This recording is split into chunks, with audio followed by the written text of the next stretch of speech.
નમસ્કાર મિત્રો, પ્રો ગુજરાતી ચેનલમાં આપનું સ્વાગત છે। શું તમે ક્યારેય એવા યુદ્ધ વિશે સાંભળ્યું છે જ્યાં બે સગા ભાઈઓ જેવા કુળો એકબીજા સામે નહીં પણ દુશ્મન સામે પહેલા મરવા માટે લડ્યા હોય? મેવાડના ઇતિહાસમાં એક એવું પાનું છે જે વાંચતા જ રૂંવાડા ઊભા થઈ જાય છે।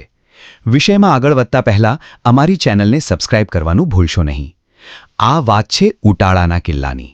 મહારાણા પ્રતાપના અવસાન પછી જ્યારે તેમના પુત્ર મહારાણા અમરસિંહ મેવાડની ગાદી પર હતા ત્યારે એક એવો પ્રસંગ બન્યો જેણે દુનિયાને બતાવી દીધું કે રાજપૂતો માટે સન્માન જીવ કરતાં પણ વધુ કિંમતી હોય છે। આજે આ વિડીયોમાં આપણે એ રોમાંચક યુદ્ધની વાત કરીશું જેમાં કિલ્લાનો દરવાજો ખોલવા માટે એક શૂરવીરે પોતાના શરીરને હાથીની સામે ધરી દીધું અને બીજાએ પોતાનું માથું કાપીને કિલ્લાની અંદર ફેંકી દીધું। ચાલો જાણીએ ઉટાળાના કિલ્લાનો એ ભવ્ય ઇતિહાસ। ઉંટાળાનો કિલ્લો ચિત્તોડગઢ અને ઉદયપુરની વચ્ચે આવેલો એક વ્યૂહાત્મક રીતે ખૂબ જ મહત્વનો કિલ્લો હતો, જેના પર મુઘલોનો કબજો હતો।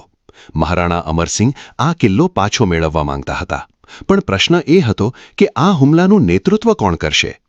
મેવાડમાં પરંપરા હતી કે યુદ્ધમાં સેનાની સૌથી આગળની હરોળ, જેને હરાવલ કહેવામાં આવે છે, તેમાં હંમેશા ચુંડાવત કુળના સૈનિકો રહેતા।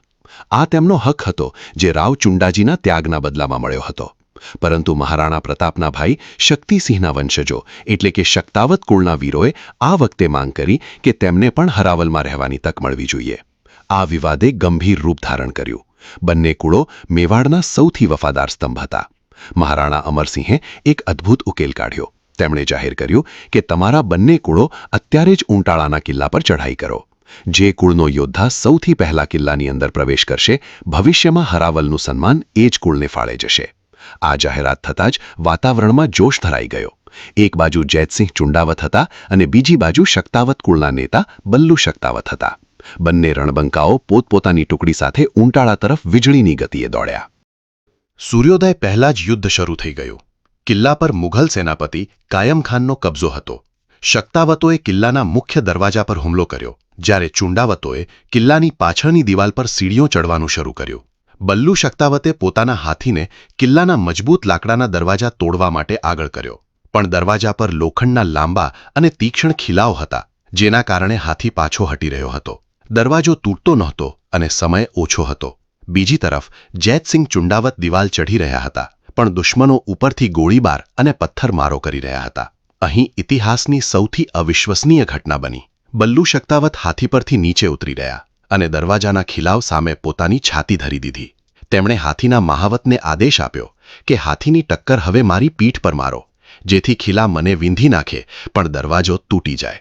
મહાવત ધ્રુસકે ધ્રુસકે રડવા લાગ્યો, પણ વીર બલ્લુના આદેશ સામે હાથીએ ટક્કર મારી।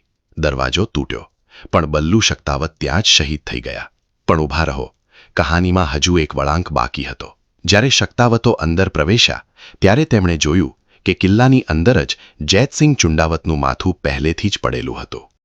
બન્યું એવું હતું કે જૈતસિંહ જ્યારે દિવાલ ચડતા હતા ત્યારે તેમને ગોળી વાગી હતી। તેમને લાગ્યું કે તેઓ જીવતા અંદર નહીં પહોંચી શકે અને શક્તાવતો દરવાજો તોડીને પહેલા પહોંચી જશે, એટલે તેમણે પોતાની તલવારથી પોતાનું જ માથું કાપી નાખ્યું અને સાથીદારોને કહ્યું કે આ માથું કિલ્લાની અંદર ફેંકી દો। આમ મરેલા હવા છતાં જૈતસિંહ પહેલા પહોંચ્યા અને હરાવલનું સન્માન ચુણાવતો પાસે જ રહ્યું। આ યુદ્ધમાં મેવાડ જીત્યું, પણ તેની કિંમત બંને કુળોએ પોતાના શ્રેષ્ઠ વીરો ગુમાવીને ચૂકવી। આ હતી ઉંટાળાના યુદ્ધની એ મહાન ગાથા જે આપણને શીખવે છે કે સ્વાભિમાન અને માતૃભૂમિ માટે બલિદાનની કોઈ સીમા હોતી નથી। જો તમને આ ઇતિહાસ ગમ્યો હોય તો વિડીયોને લાઇક કરો અને શેર કરો। જય મેવાડ।